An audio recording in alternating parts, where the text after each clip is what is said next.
So I'm gonna go over setups a little bit right here. So last year,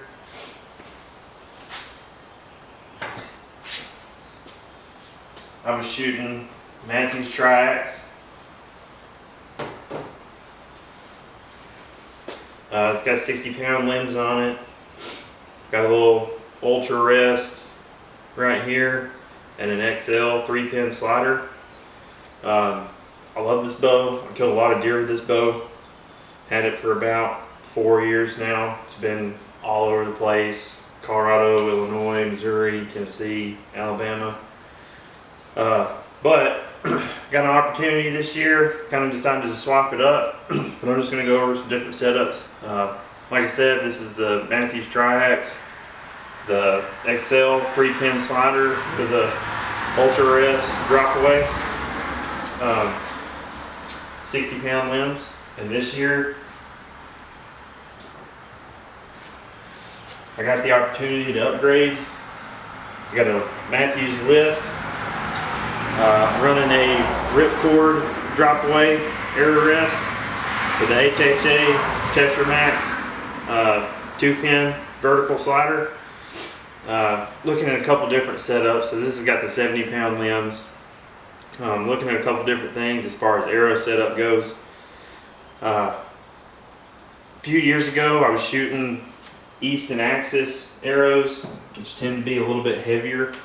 And I loved them. I killed some deer with them. But I didn't quite have some range. Like I was looking at going to TAC and shooting some 3D tournaments here around North Alabama.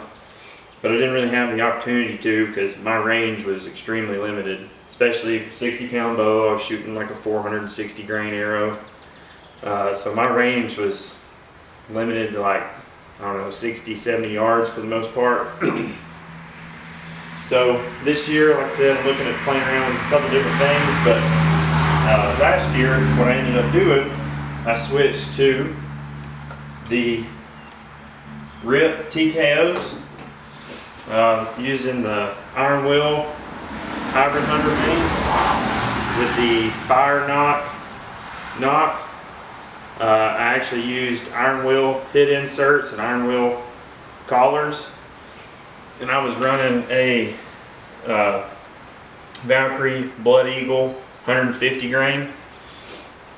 I was around that 15 to 17% FOC, running a 300 grain or 300 spine, and I had an awesome flight. I mean, I was poking on out there 90, 100 yards pretty easy, and I was shooting. Last year was probably the best I've shot my entire life. I shot a lot, got that dialed in, and I thought about shooting these out of the lift here with the 70-pound limbs, but I got thinking, I enjoyed my Axis a lot, and you know, for a dozen, the quality, even in the RIP TKOs, is great, but I got a good deal on some Axis, so I thought about playing around with them a little bit. What I'm looking to do this year, I'll probably run the Easton Axis knock-ons with the new, we got the Iron Will 2.0 Bang.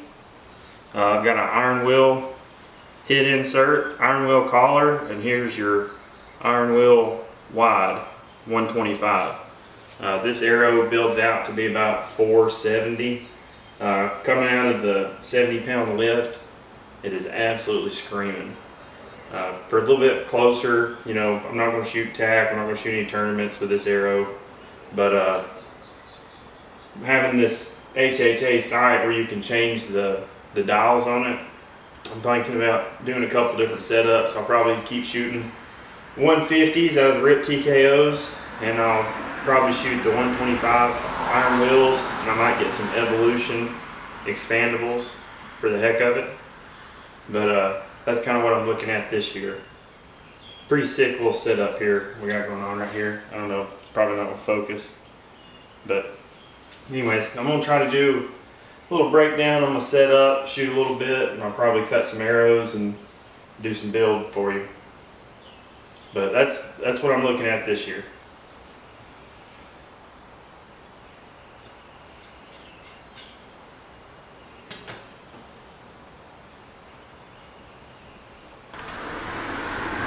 So what I've done here, at great length on my Rip TKOs.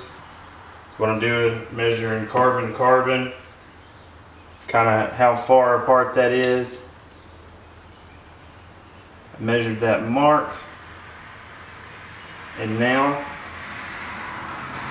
I measured this. I took a pencil, marked it, I measured this right here, and so this is stationary. It's set up with a wing nut. So all I got to do now, what I'll do, clip her on, start cutting some arrows. Now when you do this, you want to make sure that you roll it into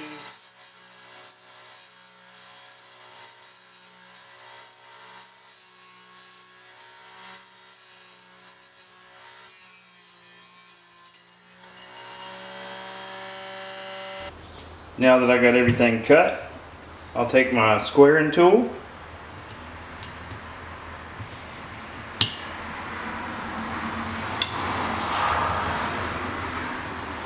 Now, I got a little bit of a deal. I bought a little build bundle from Lancaster. So this is just a square up from Lancaster. I can just take it.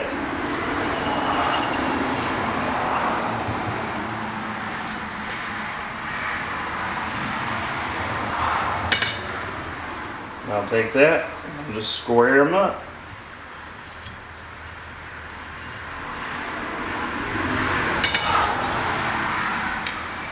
Now a lot of people too will tell you to make sure that you square your knock side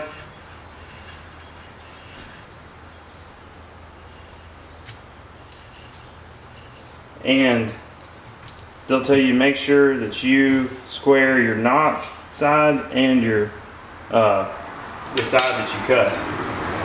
So I'm gonna run through these real quick.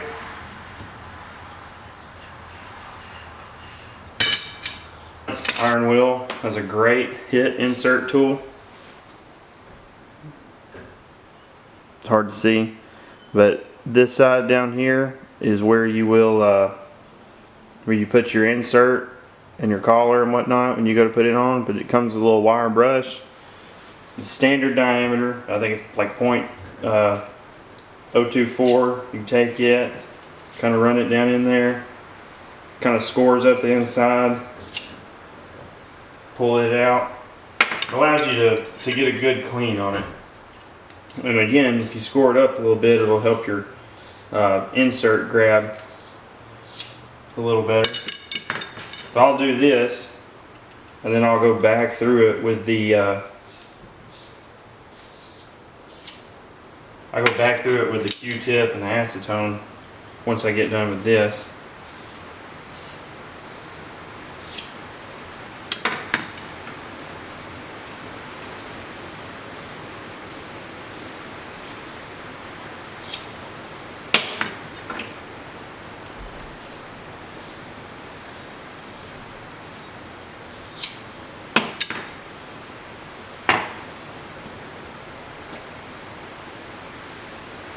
See, alright, well, you're not going to be able to see, but there's a little bit more carbon where I scored it with that brass brush, that wire brush.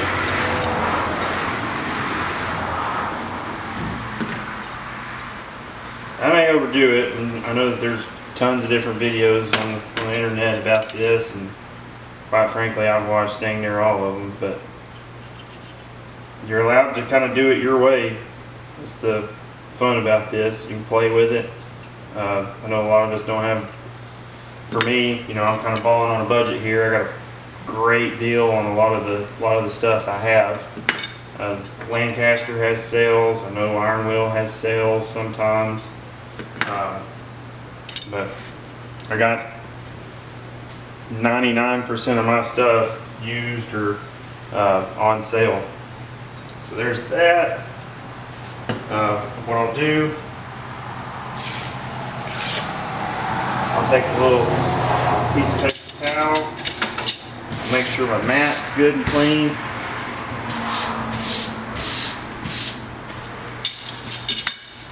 Take a little piece of paper towel here.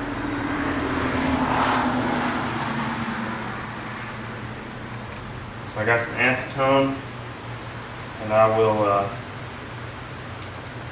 get a little acetone on this paper towel. I'll wipe down the end good.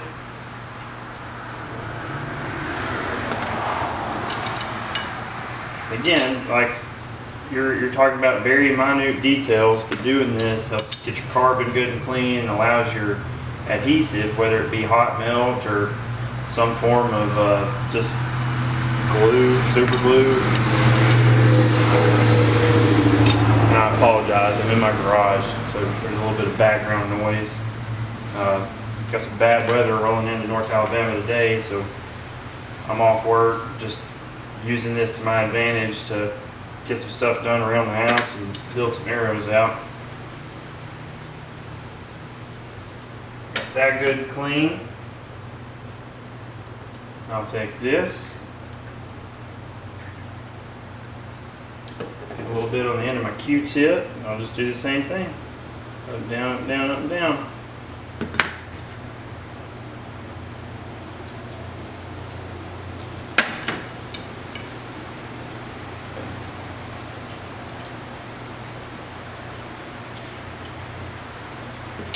Obviously, you can play around if your draw length's longer or shorter. You'll have a slightly different weight. You may want to go a different direction with whether you're looking at FOC or just whatever type of broadhead you want to use.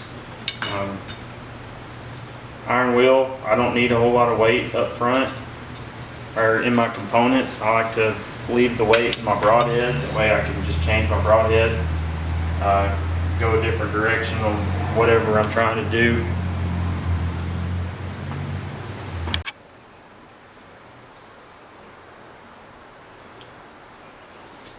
So, got everything kind of cleaned up, cleaned out.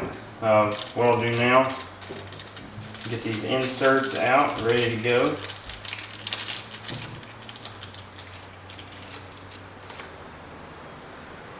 So, one side of these is threaded.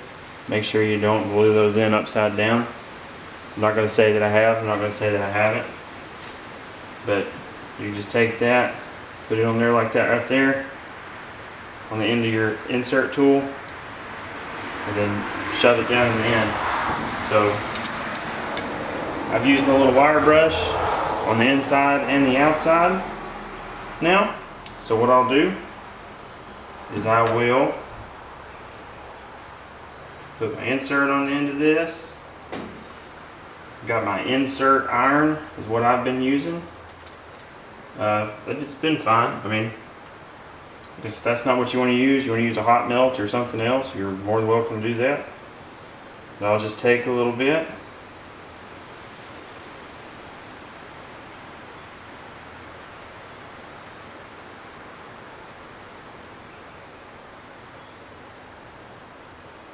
I'll squeeze some out on the outside of my insert here.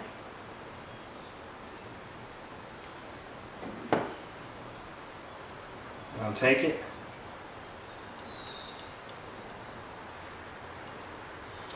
and in we go.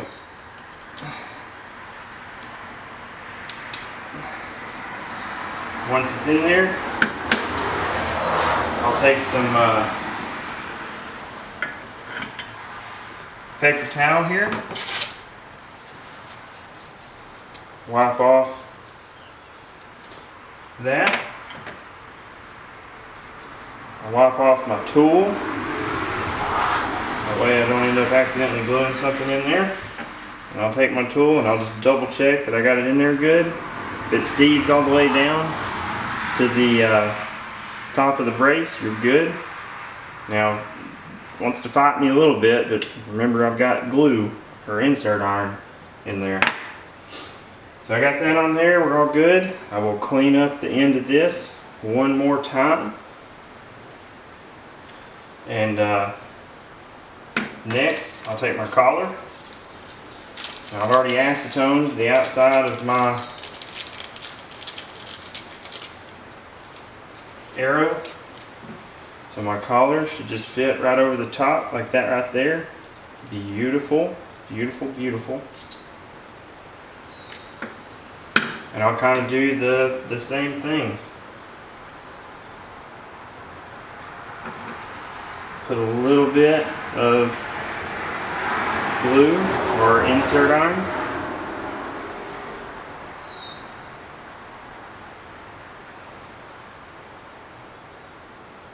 Outside of my arrow.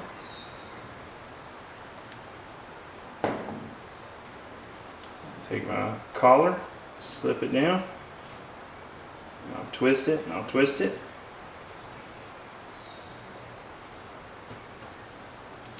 Take my paper towel and I'll wipe it off.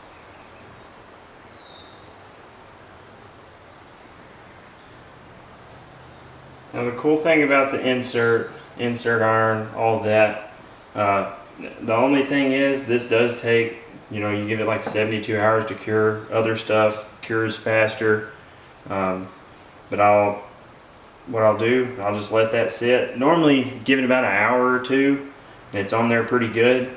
The thing that I really like about the iron wheel collars is that they are machined so they fit flush. And I can feel it tightening up already, and it's only been, what, a minute? But they sit flush on the end of the arrow. They're machined down where there's just a tiny little bit of metal left on the end right there. So pretty much the end of that collar is the end of the carbon. So, and I spun that a couple times, ran up and down, made sure that it was on there good. But what I'll do, I'll let that dry. And for time's sake, I'll just go ahead and I'll flex this one.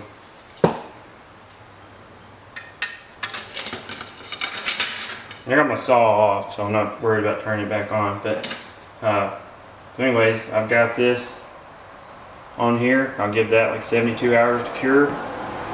Should be good. Once I get it flexed and everything with a 125 grain broadhead, this arrow will come out to be about 473, 475, somewhere in there. It's a heavy arrow, but it's going to hit just as hard. Good forward to center on it. Really like the Easton Axis too. You get a lot of quality out of them. As far as straight out of the box, now I know haven't got anything in it yet. It's not finished curing, but straight out of the box, 99% of the axes I've ever had all spin freaking beautifully.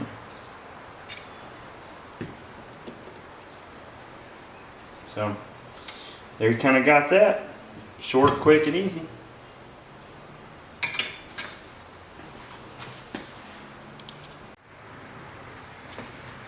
Very similar deal for the fletchings.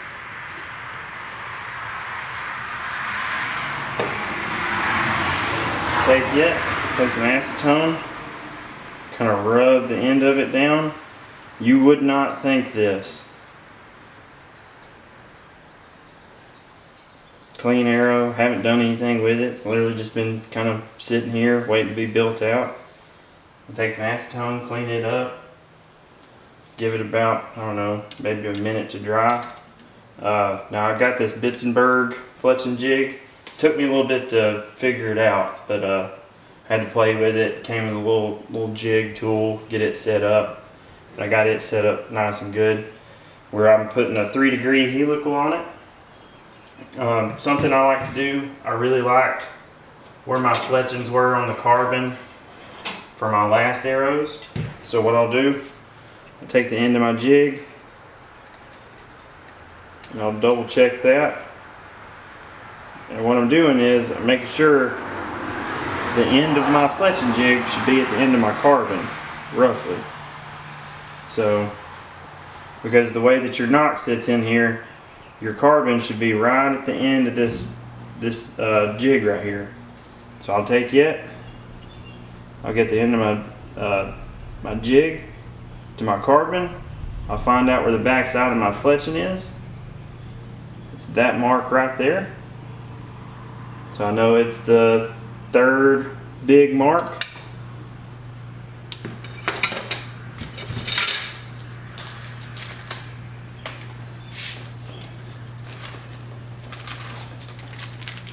Something to note that I did not the first time I did this was that these Iron Wheel 2.0s are actually bigger.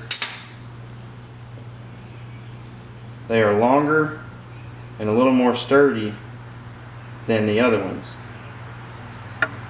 So I still want the back to be about where it was before, but I just got to remember that it goes out about another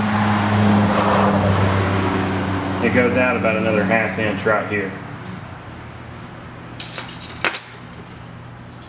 So take it, put it on about the third big notch right there. Now all I got to do, take my primer pen,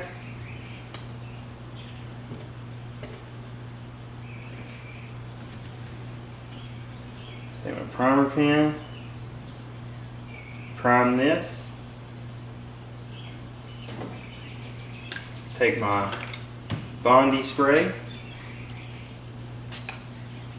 spray it on there.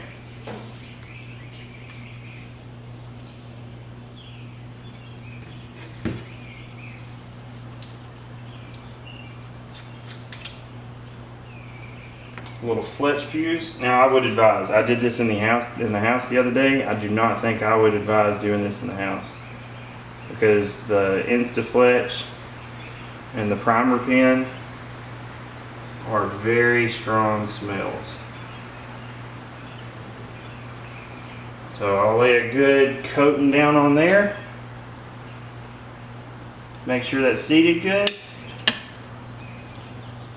I'll throw her on. And I'll hold that for about, I don't know, 30 seconds. It doesn't wiggle, it's on there good.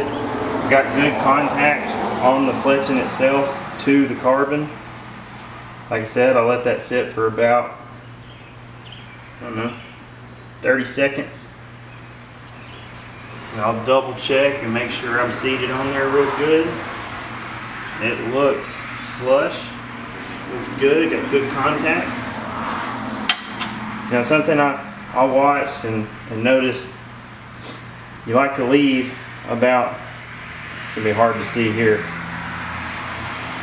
you like to leave about a quarter inch, well not a quarter, maybe 1/8 of an inch between the fletching and the jig.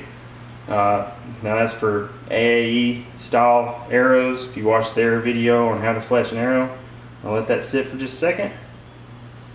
I'll loosen her up, pop her off. There we go. I now have a 3 degree helical on that.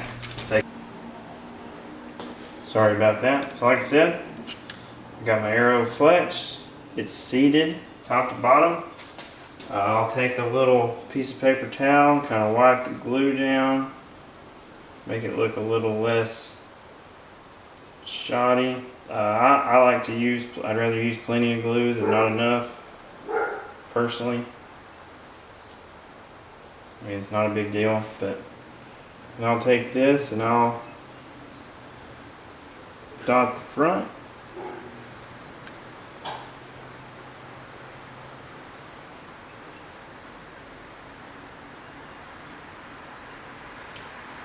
And I will dot the back.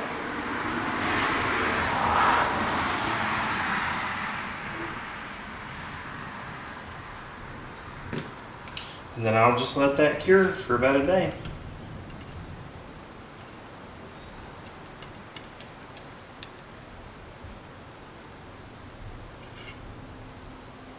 There we have it. That's a built arrow. Like I said, we'll give it some time to cure. That arrow will finish out about 470 grains, 475 grains when I finish I get the broadhead or the field tip or whatever on it. But that will probably be my arrow setup for this year. Now I have the, like I said, I've got the HHA Tetramax sight, and you can change the dials and adjust them. So I might have some different, might buy me a different dial, that way I can pop on, pop off for changing my arrow setup. It's a pretty sweet little system, but anyways, this is one I built previously. So we'll take her. Game on. Time to hunt. Alright, so we got some bad weather rolling in. Like I said, I got this pre-built arrow right here. Shoot it one time, and then probably gonna go hide.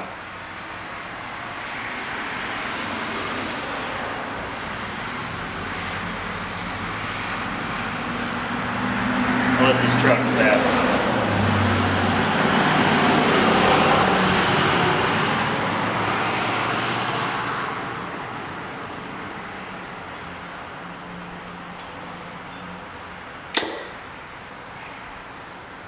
Beautiful.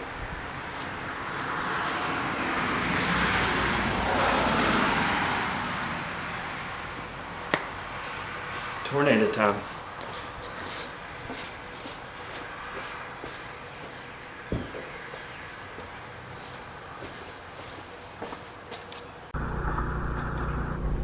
Thanks for watching. Please make sure to like and subscribe and follow for more content like this.